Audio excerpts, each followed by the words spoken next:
This presentation is to demonstrate the use of X12 SNIP validation as well as creating a fully functional X12 mapping in a single DTL. We'll be processing the same X12 message for both of the SNIP validation tests. This message has two errors in it. The name field is too long and the gender field is the letter K and is not a valid code. This interface consists of an X12 file service, an X12 routing engine, the X12 file operation, and an X12 ACK operation for validation errors.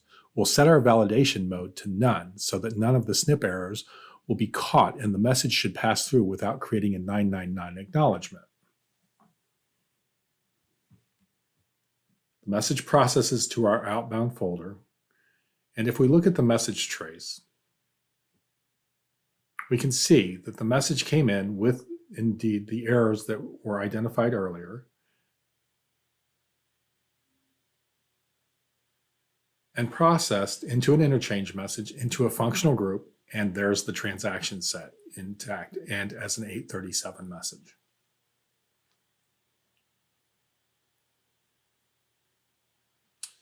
Now, if we change our configuration so that the validation mode is now set to SNIP and confirm our SNIP level is set to 2 and apply that change, we should be able to create an acknowledgement message with the SNIP level errors in it. And it should go into our acknowledgement folder down at the bottom right. Now, if we look at how that message processed, we'll see the message came in, it's the same as before with the errors in the message, in the format. And now it does create an interchange message and a group, a functional group, but now it contains a 999 acknowledgement error, showing that the error code 5 for the length of the field is too long and error code 7 for the incorrect code.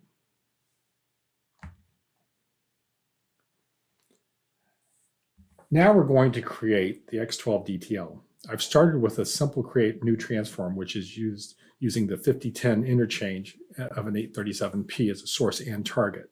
We'll start with dragging and dropping the ISA segment.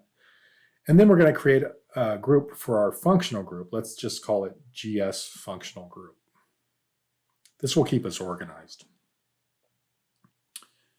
Now, using the functional group segment in our source column, we're going to create a for each action.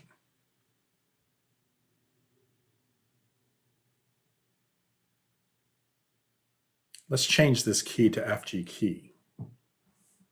We will also use the new unload feature that allows you to unload or unswizzle the memory at the end of it in each loop. Now, by highlighting the target column's functional groups, we'll add a set action. Then, using the magnifying glass to search for the new X12 functions, let's look for the function called X12 new functional group. And as the name suggests, it's used to create a new functional group in the target message. Interchange parent will simply be target, and doc type is group. Then we'll drag and drop the GS segment from source to target.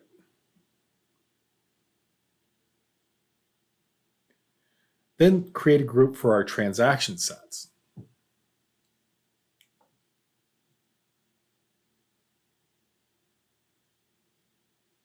We'll call this ST transaction sets. And again, we'll add a for each for the source transaction sets.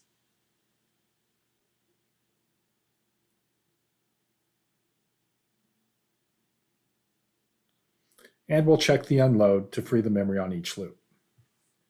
Now, by highlighting the target column's transaction sets, we'll add a set action. And again, we'll use the magnifying glass to search for new X12 functions. But now we'll use the X12 transaction set.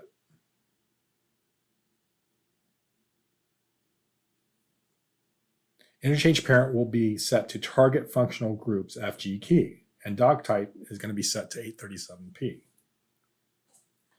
Now we can drag and drop the remaining segments and loops from source to target. Obviously, you may have more detailed mappings to do within these loops, but for now we're going to keep the mappings fairly simple just to explain how the new features make mapping much more straightforward. Notice I do not drag and drop the SEGE or IEA segments, but we will need to close each of these segments off with our new functions. We'll start by closing out the trailer of the transaction set since it's the innermost loop. This will be an entry just before the end of the for each of the transaction set and end of the ST transaction sets group. The function we'll use is X12 complete trailer and return clear. And really all you need to know is that the X12 document structure that you're closing. So in this case, it's the transaction set. But we'll need to close our functional group as well as the interchange. So really you're closing each structure within the map, meaning the interchange, the functional groups, and the transaction set. The functional group, this is the same. We will close the target functional group's FG key.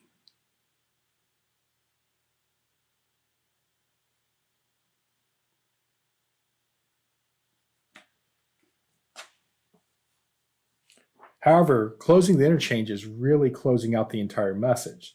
So our property will just be a temporary variable when we close the interchange.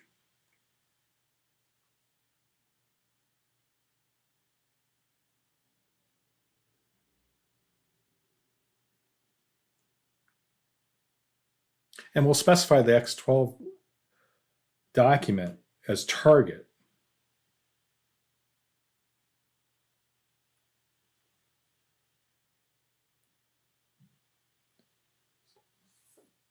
Now we can compile the DTL and run a quick test to make sure everything's working as expected.